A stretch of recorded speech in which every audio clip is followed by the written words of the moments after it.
Alright, good. It appears we are live. Let me grab a link and drop that for the patrons. A little bit of programming data. Well, we'll get to that in a minute once everybody hops on. Good morning. My name is Bear with BearIndependent.com. Today we are going to be talking about General Flynn, Lieutenant General Flynn, and his opinions regarding Joshua Poll. Good morning. Regarding the Jina-Virus. So let me go ahead and get into screen share mode here. I am not the best at OBS, but that's okay. So, new format for the live stream. First of all, I'm going to do these when I want to do them. Not Monday, Wednesday, Friday.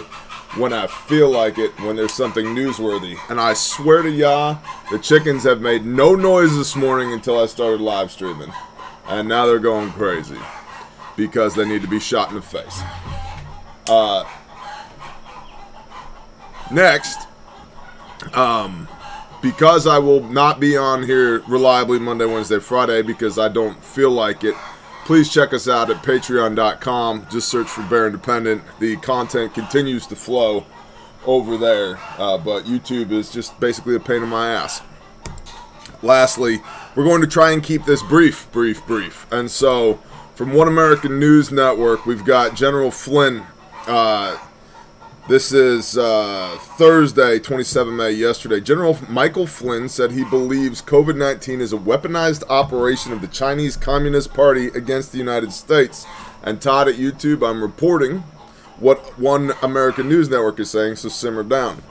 In a recent interview, President Donald Trump's former national security advisor highlighted the intelligence report that said COVID-19 was likely a result of a leak from the Wuhan lab. He added that the U.S. government must disclose to the American public what it knows about the virus experiments in China. Quote, the people in this country are demanding answers. I believe what we are going to find out is that this was a weaponized operation by the nation of China with some collaboration with other countries, mentioned Flynn. You got a tweet from the House Intelligence Committee here. And as I've said previously, I hate the fact that we live in a day and age where a tweet is considered newsworthy, so I'm not even going to read it. Flynn also stressed how millions of Americans lost their businesses and livelihood because of the COVID-19 shutdown and are now demanding full accountability from the Biden administration. Joe Biden has since reached out to the U.S. intelligence community in efforts to look into the origins of the pandemic and has asked that they redouble their efforts. He is expecting a new report in 90 days. What this article doesn't mention is that the Trump administration had a commission put together that was investigating this, that was shut down by the Biden administration when the usurper in charge came into office. And so now Joseph Robinette Biden Jr. is spinning up that investigation again, the one that they canceled when he came into office. Also, this is the nail on the head as far as I'm concerned. Millions of Americans lost their businesses and livelihoods because of COVID-19. And we know from our buddy Klaus Schwab at the World Economic Forum that COVID-19 is the economic onus for the Great Reset. So, is this a make it happen or let it happen type thing? I think it was a make it happen type thing. And I think it's the World Economic Forum sees that China has the largest emerging middle class in the world, i.e. the largest markets to continue to enslave with debt. And so they want to spin China up as the next market, which means necessarily the United States has to go down, China has to be raised up. We need a reset of all this debt that we have floating out here because we have more debt than we have GDP, or gross earth product, GEP, I guess. There's more debt than there is money. So hit the reset button, new system, China's in charge, yada, yada, yada, yada. Also from OAN.com, this I found interesting because I've been buying more and more physical silver lately. Investors shun tech and rush for inflation protection. This is from Bank of America, reporting by One American News Network, 21 May, so it's about a week old. But Dateline London, from Reuters, investors pumped money into inflation protection and dumped some tech stocks, Bank of America's weekly fund flow data showed on Friday, as the U.S. Federal Reserve policymakers hinted at discussing tapering of government bonds purchased at some point. And this is interesting. The Federal Reserve is thinking about talking about easing their quantitative easing. They have to be so careful with their wording that if they even indicate that they are going to slow their policies, begin a tapering of government bond purchases, that in of itself could crash the market.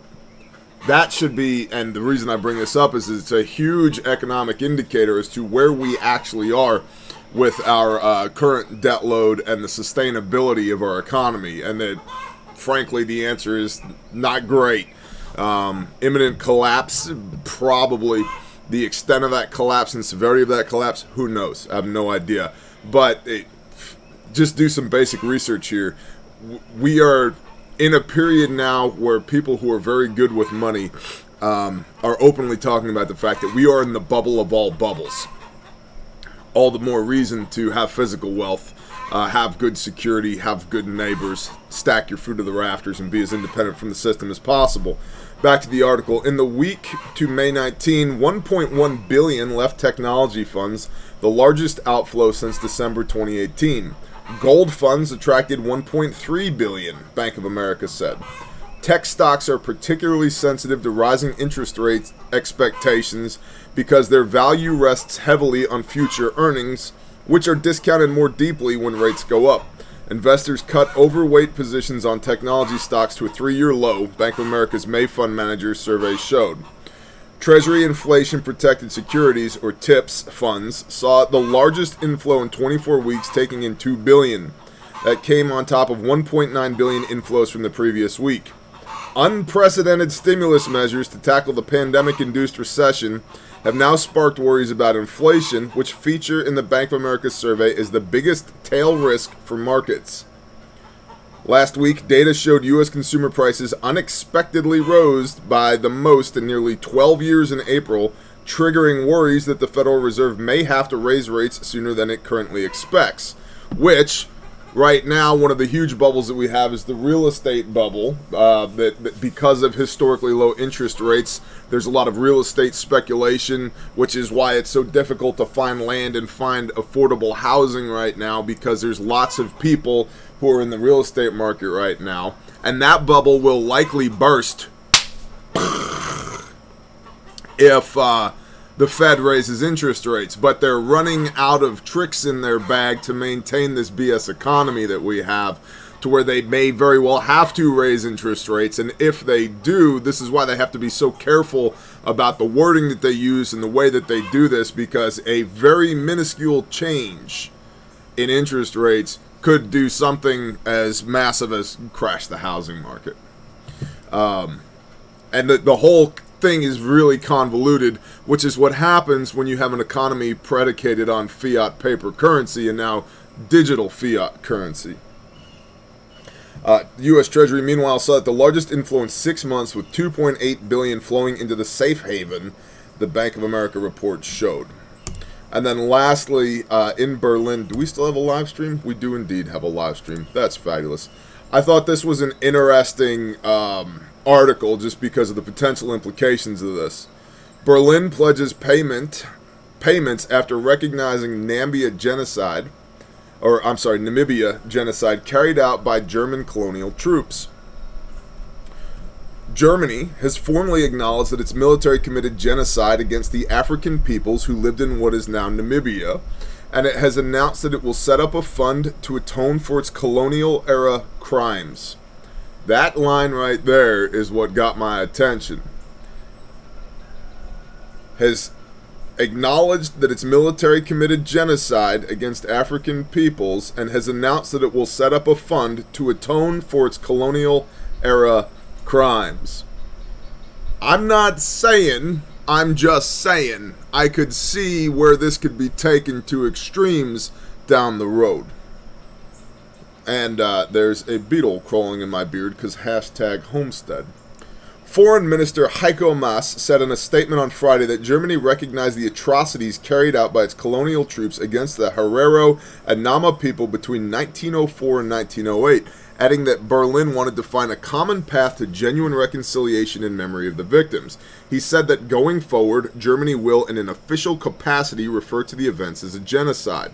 And to be clear, I don't have any backstory on what happened here. I've done zero research on this, and it may well have been a genocide. I'm not taking that away from anybody.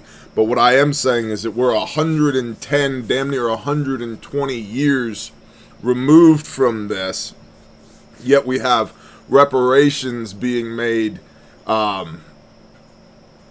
in reverse through four-dimensional space-time at a time when there is no global economy, or at least there's no great strength in the global economy. So how's this supposed to work? And what are the socioeconomic implications of this? Because if and this is not us, but let's say Germany creates this benchmark of, hold on, honey, 1 second. Let's say that Germany creates this benchmark of paying for their, air quote, colonial era crimes. At what point does that become the onus for other colonial powers from around the world to pay for their colonial era crimes? And what is a colonial era crime? What's up? Maybe the lemonade stand? Yes, we will do the lemonade stand in a few minutes, okay? I'm almost done here. You go chill in the house. I'll be in like under 5 minutes. Sound good? Okay. Fabulous. Moss also announced that as a gesture of recognition of the immeasurable suffering, the German government would create a fund totaling 1.1 billion euros or $1.34 billion, which will go towards infrastructure, healthcare, and training programs for the affected communities. The money will reportedly be paid out over 30 years. So it sounds like a fairly significant amount of money, but when you amortize it over 30 years, it's not that much. And will they even have it in 30 years? Who knows? Because hashtag Great Reset. The Herero and Nama tribes were nearly wiped out during a rebellion against German colonial forces. And also, switch your ears on and listen here, everybody who's like, I'm just going to stand up against the government when they try and comfort. Just listen. Learn from history. The Herero and Nama tribes were nearly wiped out during a rebellion against German colonial forces in what was then known as German Southwest Africa. It's believed that 65,000 to 80,000 Herero living in the German colony perished between 1904 and 1908, while 10,000 of an estimated 20,000 Nama people died during the same time period. Many survivors of the rebellion were later captured and placed in concentration camps where they were used as slave labor. Mistreatment and poor conditions at the camp led to countless deaths.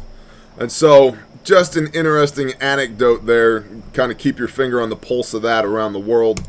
Lastly, but not leastly, bearindependent.com is where you can find us. If you'd like to contact us, you can hit the contact form over here. You got Intel Dance Monkeys. You got admin down here at the contact button. You got the forums to find all the people to, survive the end of the world with over here. You've got the store, and in the store you can find all of our products, our handmade, made in America, guaranteed forever first aid kits, and as well as training and all those things. All that's at bearindependent.com. You guys know where to get a hold of us. I appreciate y'all. Like I said, again, to reiterate, program change. I am not doing these Monday, Wednesday, Friday anymore. I will do these when I feel like doing them, rather than trying to scour through the news to find things that are relevant to our preparedness interests. When things pique my interest, I will bring them to you instead of meeting regularly Monday, Wednesday, Friday, because I'm just about fed up with the news cycle at the moment, and I think we've all kind of adapted to the new normal, be that a good thing or a bad thing. And as always, because we're pulling back the amount of content creation necessarily here on YouTube, you can find us on patreon.com, search for Bear Independent, and you'll find us there. We will still do the prepping things and the homesteading things here on YouTube, but we've been building a massive inventory of content at Patreon. We have more content at Patreon than we do at YouTube. So please check us out there. And to all of you patrons who currently support our efforts, we appreciate you greatly. We could not and would not do this without you. So bless y'all. Shalom.